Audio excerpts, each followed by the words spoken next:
any of you ever been forced to do an inventory of the things that you have in your life? I've had to do this sort of inventory of my possessions several different times over the last 10 years in particular, since I graduated from college. So first I moved back home for a few months and then out of my parents' house.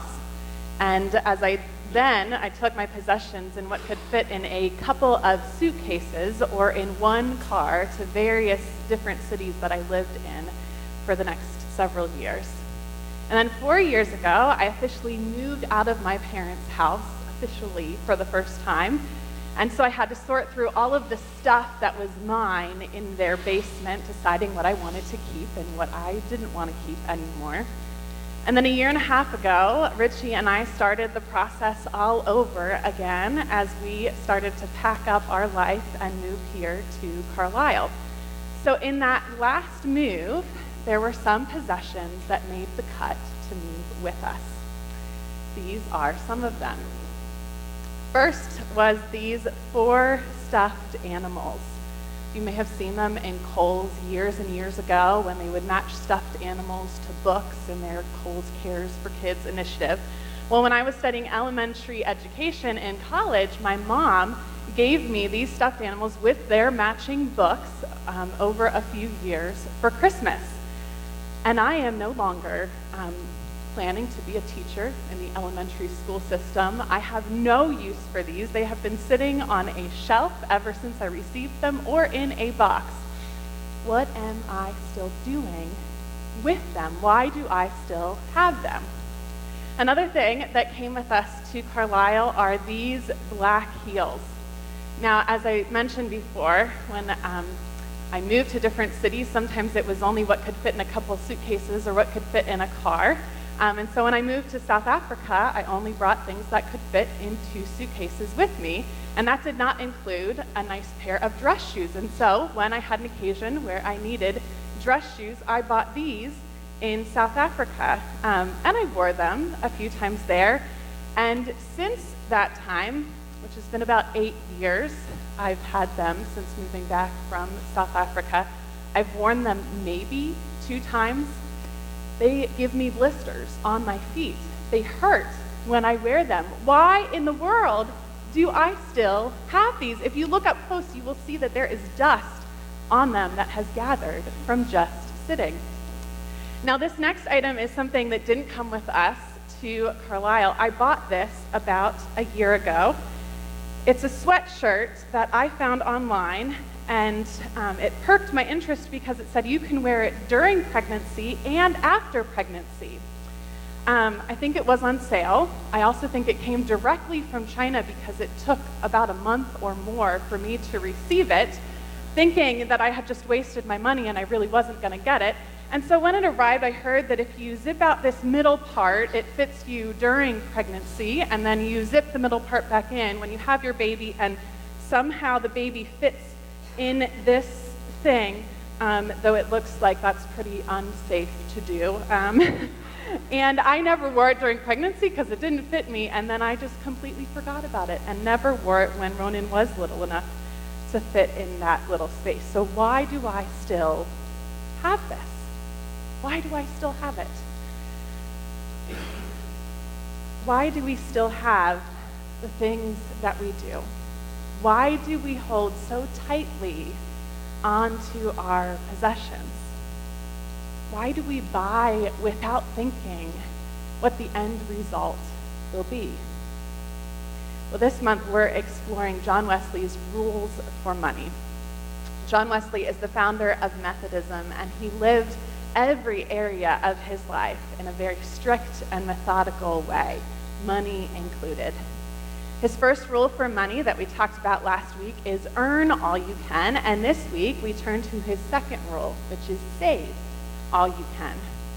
Save all you can might be a bit confusing, especially since I try to obviously save all I can of my possessions, not give them away.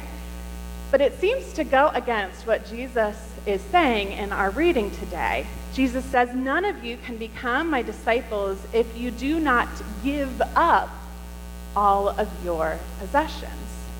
And it also seems to go against what Jesus says in the Gospel of Matthew when he says, "Do not store up for yourselves treasures on earth."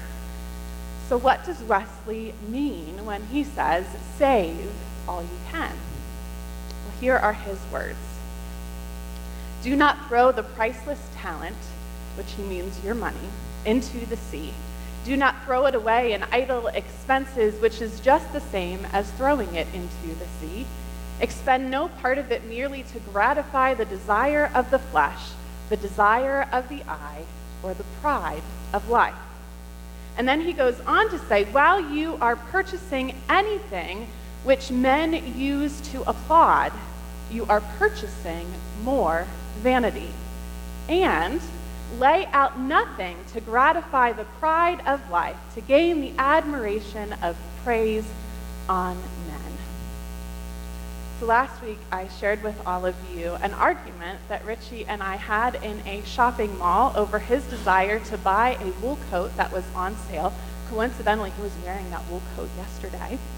But that argument happened after I had read John Wesley's sermon on Monday, specifically these quotes, because it was an assignment for my ethics class in seminary. So hearing his words now, can you really blame me? It was a silly, silly argument. But Wesley's words are a tough pill to swallow. There's the foolish way of saving in hoarding things, and then there's the wise way of saving by not spending your money frivolously. Wesley is saying don't just buy things because they make you happy or buy things because you want to impress somebody else. He's saying there's no need for that fancy scarf that you wore today, and there's no need for the amount of money you spent on those shoes or that purse that tells others what brand you are wearing. It is a waste. And if you think that's hard to hear, did y'all catch what Jesus says in our gospel reading for today? He said, "Whoever comes to me and does not hate father and mother, wife and children, brothers and sisters, yes, and even life itself, cannot be my disciple." Jesus said, what? Hate is the opposite of love, but I don't think Jesus is referring to hate toward family members in the sense of an absence of love. There's some hyperbole here, exaggerating a bit to make his point, but Jesus is talking about the risk and the challenges that one takes on when they choose to follow Jesus. Being a disciple is not for the faint of heart. Being a disciple means putting Christ and the things that God values above our friends, our family, our possessions, even our very life. Anything or anyone we may be tempted to value more than our relationship with Christ. And Jesus then instructs his listeners to count the cost of following him, just as builders would do in planning to build a tower, because if they don't consider the cost beforehand, they'll be ridiculed for incompetency and short-sightedness. Or just like a king would do when he counts his troops before going into battle, lest he may have to wave his white flag and surrender and submit to the enemy even before the troops get there. Jesus is saying that life with him is all or nothing. You have to finish what you started, and you can't go halfway. None of you can become my disciple if you do not give up all of your possessions.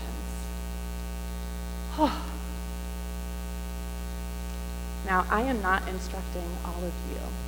Please don't think I'm instructing you to go home and to put your house up for sale or to sell everything you own. But what I am asking you is this. What things in your life are getting in the way of you living the dream? Not talking about the American dream. I'm talking about the dream that God has placed on your heart. You see, I think possessions can keep us so often from living the life that we desire deep down. Sure, it's fun to have these goofy stuffed animals sitting on my shelf, not going anywhere. Because, I'll look at them and I'll say, well, you never know when I'll need them for a really good children's story or something. But really, they're just collecting dust. That's all they're doing. And these shoes, every time I see them in my closet, they remind me of South Africa, and I think, oh, what a great time in my life when I lived there, and I bought these shoes at Jet, which is a South African department store, but really, they're just collecting dust because they hurt my feet. I'm never going to wear them again. And really, this sweatshirt, never worn, is just collecting dust in Ronan's closet. The things in our life that we have, are they really making our life better? Not just for us, but for the community that we live in? Or is it just, in the end, collecting dust? One of the biblical words that Wesley used and encouraged taking on when it came to the management of money is prudence. And so we hear the wisdom of prudence in the proverb that Ben read for us today. Riches gotten quickly will dwindle, but those who acquire them gradually become wealthy. And so a more modern word for that may be frugality. And we might think that being frugal means to be cheap or stingy when we hear that word, but frugal really means without waste. Elizabeth Dunn and Michael Norton are the authors of a book called Happy Money, The Science of Smarter Spending. And so in their research during this book, they talk about what happens when an occasional treat like pumpkin spice latte or other special treats that you may enjoy becomes something that we buy every day. Do y'all remember the story of Charlie and the Chocolate Factory? They use that story as an illustration in their book. They say how Charlie would get a chocolate bar every year for his birthday, and he would just nibble a little piece of that chocolate bar every day so that it could last as long as possible. He savored every single bite of that chocolate bar. But then when he won and got to go to that factory, he met all of these other kids who were spoiled rotten and who were used to getting chocolate all the time. And so their treatment and their view of chocolate was a lot different than Charlie's. They took it for granted. I wonder if there's anything in your life that was once a treat to get every once in a while, but now is a common purchase for you just because you can. What spending could you let go of in order to become rich toward God? This is stewardship season in the church. Some of you may have received this week your third quarter giving statements, and inside there was a card and a letter from me inviting you to prayerfully commit to giving a certain amount to Muncie based on your expected income for 2020. Those commitment cards are also in your pew pocket if you didn't get one in the mail. But while I wholeheartedly invite you to take that seriously, I also want to share with you that most of what the Bible teaches about money is not for the sake of supporting the church. And our intent in this stewardship season, well, in part, is to encourage others to give, is also, I hope, in part, encouraging you to think about money in a different way personally. The Bible teaches about money not for the sake of supporting a church. It's for the sake of saving our souls. I'm not talking about what happens when we die. I'm talking about saving our souls right now. Because I think it's so difficult to find abundant life in Jesus when we don't take time to consider our spending and our saving habits. It's difficult to find abundant life in Jesus when we hoard our possessions that no longer have meaning in our life. And I think it's difficult to find abundant life in Jesus when we spend without thinking and spend our money on daily treats just because we can. It's difficult to find abundant life in Jesus when we don't consider how life-giving it can be to use our money for the good of the community that's around us, not just for ourselves. So there was once a boy who learned how to play Monopoly from his grandmother. He played with her for many, many years. She would beat him until finally he beat her by wiping her off of the board, taking everything. And he, of course, was excited as any boy would be, and he started to gloat about how he had won. And then his grandmother said something so very wise. She said, "When the game is over, it all goes back in the box." You see, the game is fun, and it's fun to win and to acquire all the property in that game. But in the end, all of the money, all the property, all the houses and the hotels, it all goes back into the box anyway. They go back into the box where they were before anyone played it, and they would be in that box after anyone stops playing it. We can't take any of our money, or our houses, or our possessions, or anything with us when we go. It all belongs to God anyway, and it will still belong to God when we leave this earth. So how are we going to use it while we're here? Are we ready to be all in following Jesus and in living the kind of life, the kind of dream that God has placed on our hearts?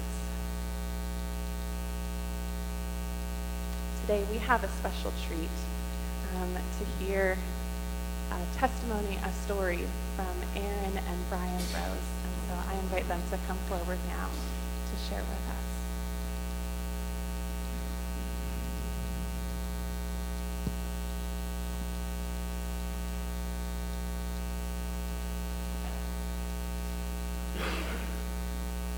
I'm really nervous. This is a really personal and vulnerable topic, so we wrote it out. I used to think the definition of the word tithe was just giving to the church, but the first time I heard that a tithe was the biblical understanding that God is asking us to give 10% of our earnings charitably, I felt that that was really unreachable, an unreachable goal. Over time, being here, we moved from giving just whatever cash we had on Sunday mornings to being regular online givers, which helped us be more consistent, but the tithe just seemed really out of reach. And I'm not sure where this quote came from, but Brian heard on the radio that a tithe wasn't God asking for 10% of your money, but that God gives us 100% of what we have, and it's all really His, and He only wants us to give back 10%.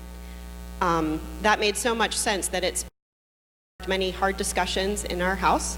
The topic would come up and it would just seem impossible. It would be put aside, but then it would keep coming back up. One evening we were discussing saving for our kids' education because they're getting older, and retirement because we're getting older, and our giving. And we came to the conclusion that I needed to return to full-time work. But it wasn't what either of us wanted for our lives. And we started discussing what we really wanted in life and what really made us happy. And we wondered if we could work less, live on less, and ultimately be happier. So the first time that selling our house came up, it was amazing how quickly we both were like, yeah, let's get rid of it. And we were actually really excited about it. We thought up until that time that we had what we wanted, but it wasn't really what was making us happy. What we really wanted was more freedom. Freedom to save, freedom to travel, and freedom to give. So instead of finding ways to make more and have more, we were finding ways to live with less. Amazingly, our house sold really quickly, and our new home, while smaller and further away off the beaten path, seems more like home to us than our house ever was. We sold or donated a lot of furniture, toys, tools, house stuff. We felt less burdened by things we don't really need, and we have been able to increase our savings, our giving, and not give up more of our time in the goal of making more money. We still have a long way to go. We're not quite at our giving goal, And we sometimes lose the battle of our attempt at minimalism with the acquiring of new things. So this is an uncomfortable topic. Talking about money, to me, is very uncomfortable. When I thought about what I was going to say today, I thought, who am I to tell you to rethink your giving? I don't have the answer that's right for you, but I do know someone that does, and he's present here today, and he's waiting to talk to you. So I see this as a very personal decision, something that you'll only feel right about if it's a decision between you and your God. So for the next minute, I'm just going to give you the opportunity to talk to God about it. It's probably going to be uncomfortable, but real change only occurs out of your comfort zone. So for the next minute, I'm just going to set my phone, and we're just going to sit, and I'm going to talk to God about my giving, and I invite all of you to do the same.